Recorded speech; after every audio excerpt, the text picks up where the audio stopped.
Hello and welcome back. We are here with another episode of the Adventures in Adversity podcast. I am joined by a lovely new friend, Nisha. Thank you so much for being here. It's just a little bit about the podcast. If you are a returning listener, thank you so much for being here again. The podcast is about real people, true stories, and daily inspiration, and how to get through adversity in life. And we all know that adversity and difficult challenges come in all forms. So, again, Nisha, thank you so much for being here. I really, really appreciate it. Thank you, Brienne, for having me. And hi, everyone. Looking forward to sharing my journey and my story with all of you. Awesome. Awesome. And we were wonderfully connected through a previous guest of mine, Anne Mock.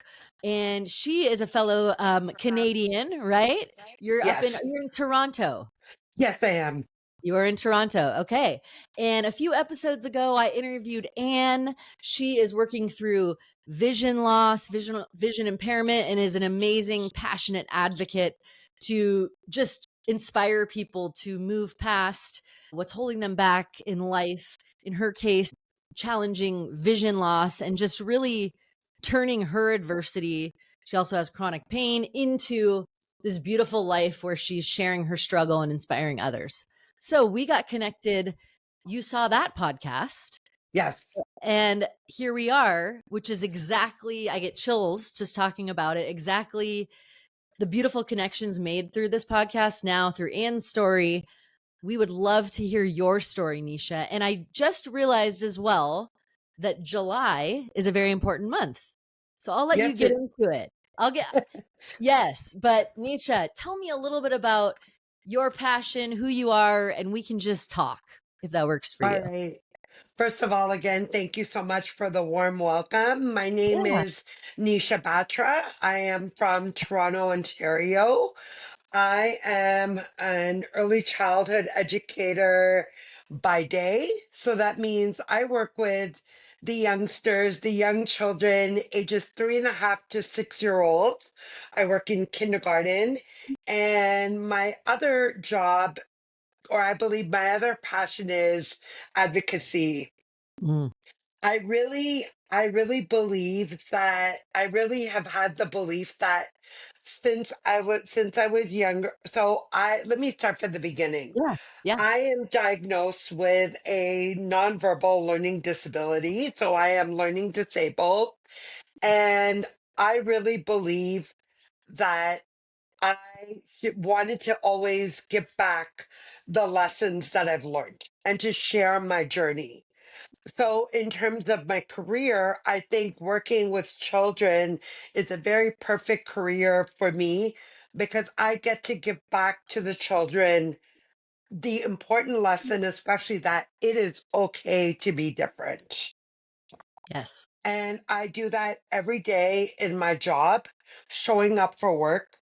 And Mm. I can tell you a story of how fitting it is, how fitting my profession is to the message that I want to share. Yeah. So, one of the kids came up to me, and kids are very aware. Let's just say they're very aware of everything. Mm. And one of the kids came up to me and said, "Why is your bottom lip like that?" So, for those of you who may not be able to see me while you're hearing this podcast, my bottom lip does stick out a little bit from the top. Mm. So, my answer to the child was, well, everybody is different. And it is that message to be able to say to a child, everybody is different, is one thing, but to be able to bring the concept up of normalizing difference in my Mm. work, that's what I Mm. think is very important. And that's what I strive for on a daily Yeah. basis, whether it be through books, through like teaching them about, cultural diversity, Yeah. teaching them about, how, it's okay for all of us to look different, teaching the children that there are different skin tones in the classroom. There are different holidays that we celebrate. We all come from different families, and that no matter what, each of us is different, even within our abilities. And Mm, that is absolutely okay. We should not be judging others based on our differences. mm. It's a beautiful message. And like you said, Nisha, like kids are so like beautifully honest and curious, right? And Yes. it's like my mom always has this expression from the mouth of babes. When they say something, it's just so like it's like a I commend you for handling that in a way that is like you turn it into a lesson, you turn it to like a moment of connection. And same, like I try to do the same with my kids. Just it's teaching that empathy and that I think, obviously as humans we have empathy, but helping them develop those skills and that understanding of you're going to see and hear and feel so many different things and you're different. Everyone's different. It's actually a beautiful thing.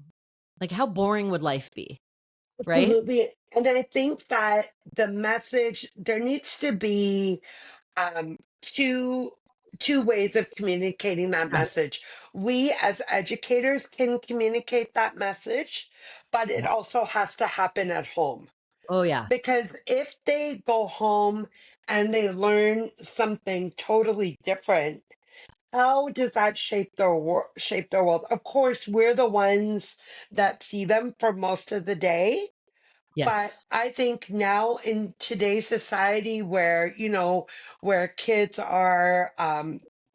kids, unfortunately, technology and video games and other things occupy a lot of their attention. I Mm. think these important conversations need to be had. If you Yeah. know, and lived experiences need to be had because they need to be exposed to different scenarios and different situations. Last year, I was working in a summer program, and what I did was my partner is actually totally blind and has a guide dog. And I Uh-huh. brought my partner and my guide dog in to the program so that the kids could experience Yeah. meeting someone who is have that experience of meeting someone who is blind, and also see what the important role that a guide dog plays in a blind person's life. Amazing, right? Amazing. And I think that is it's integrating those lessons and exposing kids to people who live all different kinds of lives because of how they were born, because of an accident that might happen, like all kinds of things, right? I think it's a beautiful lesson and reminder to educators listening to this to if you have friends, right, that have different abilities, have challenges. We all have people come read to kindergartners, come talk to the class about just your life, right? It's all about normalizing different challenges and like how you get through those, And right? I think it's okay to show kids that we move in different ways, but we're all doing it in a different way. The things we do are different, but our purpose is the same. Whether it is to communicate. So what? Somebody uses sign language. They're still communicating. Yeah. Somebody reads a book with braille. They're still reading. It's not like we don't use other terminology. We shouldn't shy away from terminology because they're doing the same task in a modified way. And Right. that's a very important lesson, I think, is to understand that the purpose is the same, but the way of achieving the task is what may look different. Oh, so Nisha, you are an early childhood educator, and tell Yeah. me whether people have kids, their nieces, friends, whether they're educators themselves. When you think of ways that on a daily basis, obviously kind of addressing situations as they arise. But how can we proactively, as people who care about children and the future of the world, how can we proactively have those conversations with young people at different ages about differences? We don't have to wait for situations to arise.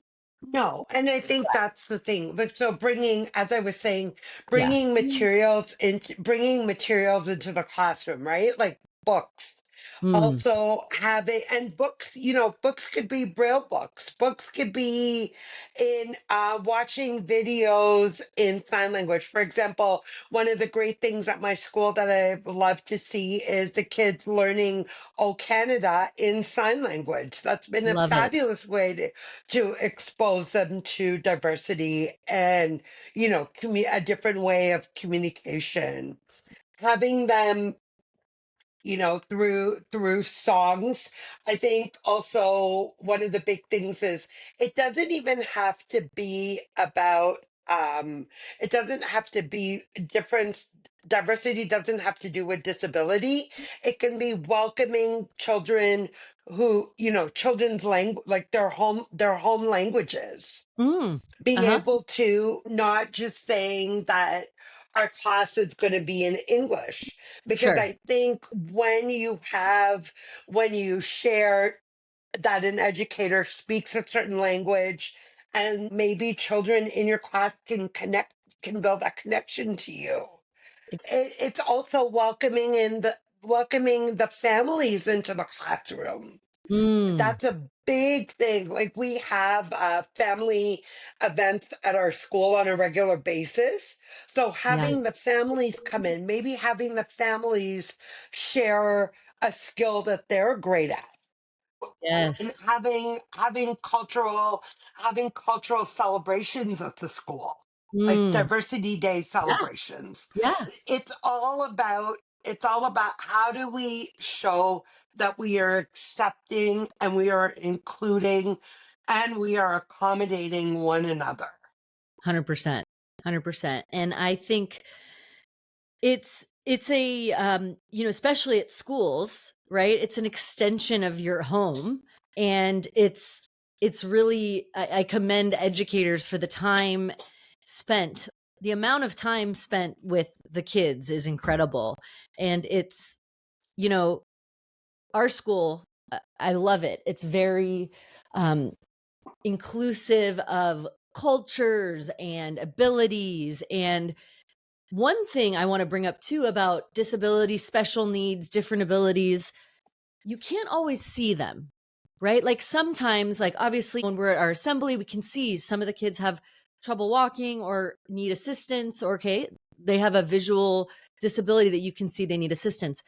Some people, many people, it's not visible, right? So it's so important when every person you meet, you don't even know what they're actually going through, right? You can't make assumptions. So I can share that through Yeah. my learning disability, it's an invisible disability. So my struggle, the challenges that I have faced are a lot with spatial awareness Okay. and understanding body language, understanding social cues, and the Mm, fact that I learned the material differently. So the understanding that I had wished that educators understood that I process things differently and I yes. process the information differently. So it doesn't mean for me, my what I had hoped and what I had wished for was that I could have, for example, I could have taken my tests or exams orally instead of having to write them out, because Mm, writing them out for me means retaining the information and then being able to put it on a piece of paper in a way for the professor to understand my viewpoint. And as I always share, one of the challenges that I faced was being in university, hearing those lectures. I didn't understand what was being said in the lectures. And you know what? When I went back to read my homework, I couldn't read what I wrote. How could I mm, study from what what I wrote when I couldn't even make sense of it. So it's almost like I was kind of caught in the middle of two different things of A, trying to understand it, and at the same time as B, trying to write it down so that it makes sense for me to study from. And that was a really, really big challenge. But somehow, Mm, some way, one of the biggest messages I can give to students who may be, struggling, maybe trying to yeah. figure things out, don't give up. You're worth it. And that's what I think that's the biggest message I had to tell myself, because Mm. I was going to find a way that would work for me. And it was all a matter, I think, through school, of just finding those ways to cope. Yes. And finding the tools. And then would you say, like, how did you cope? Was it finding study tools, tutors, helpers, support? Because I would imagine it's also affects you, like, you're anxious about that. So I think that was the biggest challenge, was, like I said, Yeah. coming from a coming from a background, cultural background, where disability is not understood. It was often a challenge to be able to get the support in the right way at home, because I can't Yeah. I can't blame my parents. They were amazing for what they learned in their generation, and with their lived experience. Yeah. But I think my biggest support came from, um, learning within myself that it's okay to be me, even though right now I'm on the outside looking in. I will be on the inside at some point. I will get to that place. Mm. And also in university, I was lucky to start to build friendships with people of different abilities who started to really understand me. Mm.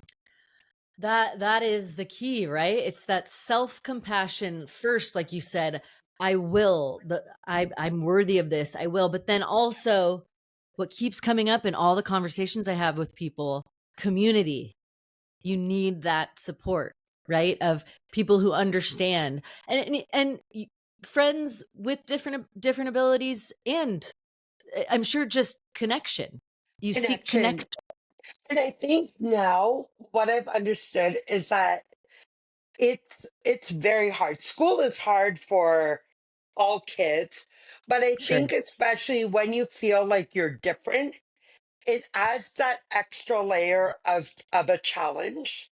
And being able to create those friendships, like I really had no confidence in who I was. My dad, actually, he passed away in 2004, and he got to see me graduate from university in Mhm. 2002. And Mhm. he had such belief in me. I say that Mm. he believed in me at one point in my life more than I even believed in myself, Mm. because I think that I just felt like my message to myself was, you're not worth it. You can't do this. And there was a point in my life where I hit that rock bottom, and I said, the world would be a better place without me, because I'm different and I don't belong. But again, with the right support from friends and family, I dug really deep. And here I am now. I'm working. I live independently. I'm in a relationship.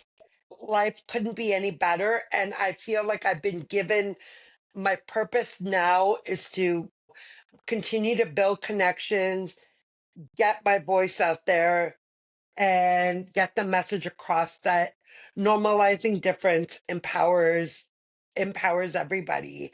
And I had a teacher, my mom told me when I was younger, I had a teacher who taught me in grade 2 and 3, and she told my mom that, you know what? Nisha's journey reminds me of the story of the ugly duckling, that she's going to start off with all these challenges, but she is going to emerge and have that transformation like the duckling did into a swan. And Mhm. hence the reason why my Instagram page is named the Swan Transformation. Mm.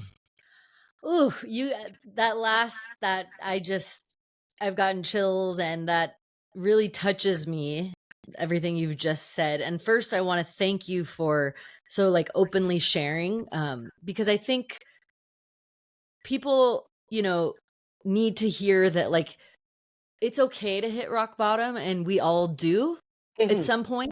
And it's maybe we all don't talk about it, but that's what this podcast is about, is talking about, like, you hit that moment where you're like, why am I doing, what am I, and then look at you now, like, and what a testament to, like, the inner determination, the self-love, that will. And then also I feel like letting other people, like you said, your dad, taking those lifelines and saying, okay, I will trust that you think I'm amazing, and I'm gonna lean on you for now, right, until I can motivate myself. Like, you have to take that help. Like, it's amazing the way your dad believed in you. It really is. And considering the fact that it, again, like I said, with stigma, with him not being able to understand disability that I wish the way that he should. But you know what? He did what he could at the time. He did understand me. He did believe in Yeah. me. He believed that I could make it through university somehow, some way. The journey wasn't I'm sure it wasn't exactly what he wanted it to be, but at the Yeah. end of the day I did it. I showed him that I could do it. And you know what? And Okay. again, it's all these lessons have taught me to really believe that my story has a purpose. My story is here to show others that don't give up on yourself. You're every single one of us is absolutely worth it. So true. So true. Yeah. I mean, thinking about the stories that I'm hearing, and particularly July is Disability Pride Mhm. Month, right? Yes. And so it's always a good idea to share your story, but in particular on this podcast, I really like to align whenever possible. Like, May was Mental Health Awareness Month. June was Men's Mental Health Awareness Month, since men are kind of even more hesitant to come forward, um, based on all the stats and everything. So just the more and more we normalize these conversations, can you take me back to, given that we're trying to raise awareness, Mhm. can you take me back to just for you growing up? And I want, if you can look back and talk about, were there I know there were obviously challenging times, and I want to hear about those, but do you have any memories of people showing you compassion in those moments of struggle when you were having trouble learning, or is there anything that comes to mind where you're like, wow, I that would person made my say day? so. It's interesting, like talking about Disability Pride Month, right? I think that Yeah. we have pride, but we Yeah. also see the other side of disability. I think it's a balance of seeing both, and I Mm, definitely am grateful. I don't think my disability is definitely a part of me. yes. It doesn't define me No. because it is a big part of my identity, but Sure. I'm Nisha first and foremost. I'm not the disability first and Yeah. foremost. I Percent. think Yeah. that's the main thing, because I think The message. when Mm, people interact with other people with disabilities, I'll just say this. I think that it's a lesson still to be learned. People are not their wheelchair.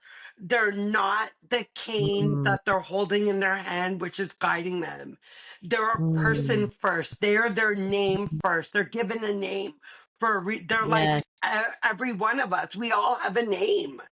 And Right. Yeah. I think we forget that we look at the what is physically we're quick to look at what's physically different first, and then we Sure. become hesitant to talk to, maybe to talk to that person, to approach that person, to interact with that Sure. person, because we see what we want to see. We don't see person. We as society Sure. sometimes don't see person first. So one of my memories of being being accommodated was actually, it came to me Did I later in freeze? college. So I Hold on remember one I was sec. doing an Oh, assignment in college, and basically the assignment was again to observe a child while they're playing and to document every single thing, like all of their actions. It's what they uh-huh. call a running record. Okay. So, if you can imagine for me, somebody with a learning disability, again, who has to process what the child is doing and at the same time write down all Sure. of the actions. Yep. Well, I was lucky enough to have a teacher. Sorry about that. My AirPods keep No falling problem. off. No problem. Um, yeah, no, my teacher gave me a second chance on the assignment. And what she did was she documented for me while I told her what I was observing. There you go. It's a different way of demonstrating your knowledge verbally. And again, I'm doing the assignment. It's the Exactly. same purpose of getting the assignment completed, but it's just that the teacher had to document what I was, what I was doing. Yes. And No, it that to me, yeah, that to me always stands out as a big moment of a teacher accommodating me. yeah, and you think about it, not that much of like those it might seem little, like, oh yeah, just these gestures or these just like how hard is that? Meaning that should sort It, of be that should be how it is, right? yeah, and it's not hard, but again, I think it becomes hard for society. Mm, Whether it's at work, whether it's at whether it's in school, it sure. it feels like a challenge to bring, to include and to accommodate. Yes, yes. Well, and I think the more we have these conversations, the more you talk to your kids at home, who are obviously the future of our generation of everything, right? And the more I think culturally too, I live in a community, I have many Indian friends, many Asian friends, I have very diverse friend group. Mhm. And and they have also echoed that there is, and I think in any culture there's sort of like these things, or there's a thing you don't talk about, or whatever. And it's now in the world, we're so blessed that podcasts, everything is opening up every kind of conversation, right? The more we Yes, talk about it, and I think it's important to not be afraid. Like, if we all listen to each other's stories, how much better would the world be? How much totally. better would the world be? And you know what? It is, I will tell you, unfortunately, within the South Asian culture, there is just a lot of judgment, and it Yeah. starts from the smallest thing. I'll never forget my mom saying to me that a relative, when I was a baby, a relative a relative told my mom that there was something wrong with the shape of my nose. And my mom, you know what? I love my mom's response. Like, what do you want me to do? Do you want me to sit on her nose, like to correct? Like, so it starts out with something as small as that. There are still this idea again of accessibility and accommodating. It's Yeah. it's it's something that needs to be continued to be spoken about. Yeah. And again, I am, like I said, I'm so happy that I was able to connect with you and be able to do this, because it's time to get that message out there that we need to normalize difference. And last year Yeah.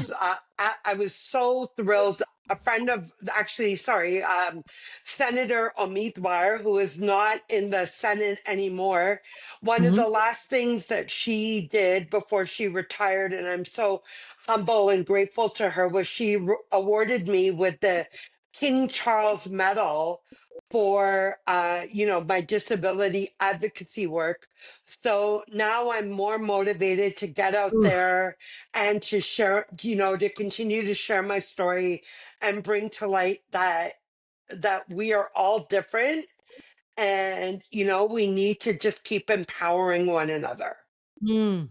Yes, and I saw that on your profile, and I was gonna ask you about it, and that it's like a confirmation that everything you're doing is on the right track, that it's and I get chills when I talk about it because when you're passionate about something and you get that, you're like, "Yes, like, this is what" right? Like, this is you are meant all your struggles, all those times where fighting through, "Can I do this?" It Yes, all yeah, it's a absolutely. big fat yes. I'm going to say this. I Yeah, still haven't stopped learning. My full-time job is working with children. Why am yeah, I not doing enough on the disability advocacy side? But I have to give myself grace, right? This is not my full-time job, but it's opportunities like this where I yeah. can go out there. I can advocate. Oh, And yeah. the summer is a perfect time. Right now I'm on vacation until September, and I said to myself, one of the things I'm going to focus on this summer is just getting my message out there. Amazing, amazing, and now when this goes live, it can get out to people, and really what it's about, I think, is too, like, leaning into those differences, like, having conversations, like, it's actually sort of dropping the mask and just being who you are and, letting other people be who they are and showing interest in people's lives, no matter what, right? Absolutely, absolutely. And again, like I said, it's our stories, it's our diverse Yeah, stories, which will help us learn. And people need to take the time to learn and to listen. 100%. Well, Nisha, I this has been a fantastic conversation, and again, I think the pride and the passion that you have, you're on your break and you're advocating again because it's something that it's in your blood, it's in your veins to really just and I keep getting chills because it's such a pleasure to connect with somebody who is so passionate about like making a change through storytelling. It's really telling your story. You're creating a safe space for anybody who has a disability, who has a child where they're navigating, or anybody who wants their child or their themselves to be a compassionate human being. These are the Absolutely. stories. And thank you so much, Brienne. It's people like you who take the time to interact, listen to our stories. I'm Yes. so glad I met you, and Yeah. I look forward to connecting with whoever can get something out of this podcast. I hope to Yes. be able to build that connection. Yes, and Nisha, I'm gonna put all your information in the show notes, your Instagram, the Swan Transformation. Information, yes. Yep, yep, which you are a living testament to, and I'm sure, you would love to be like you said, you're an advocate, and, they'll know where to find you for questions and other opportunities. If anyone out here has a podcast, I think you're ready to keep talking. Yes. Thank you so much again, Brienne. Thank you, and we will talk very, very soon. Yes. Thank you.